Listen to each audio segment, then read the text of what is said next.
Going from a herd of cattle to a steak on your dinner table involves many steps. One of them is often overlooked due to the ever-changing meat processing business.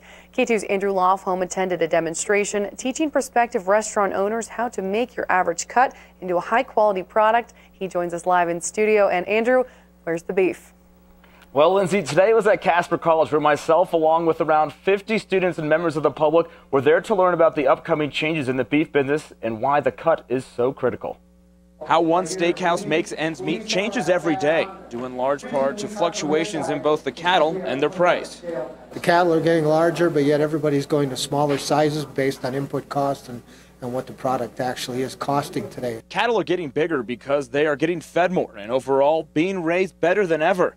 But with oil prices on the rise, the cost to get them from pasture to restaurant is skyrocketing. As a result, meat consumption is down on average of about 9 pounds per person in this country, and most of that's due to the intake on an individual basis when we sit down to eat. In fact, going to get a steak is it's going to be more of an event than it is a daily thing to go out for a steak. Making how well you prepare the steak more important than ever. They don't hope to get a good steak, they expect to get one. So how do you go from this to this in the most tasty way possible? It starts with knowing the animal and understanding them and using the right piece of meat for the job is the biggest thing to learn. As the most common misconception, everybody thinks it all just comes from one segment of the animal and why one of them is tougher than the next.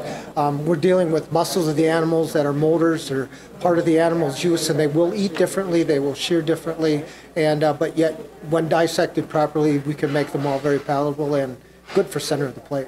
And perhaps the biggest piece of advice from the 26-year meat processing veteran? Never grind what you can dice and never dice what you can slice. So just know this, the next time you're dining at your favorite steakhouse, the cut is the meat and potatoes of your steak. Reporting live from the studio, Andrew Lofholm, K2.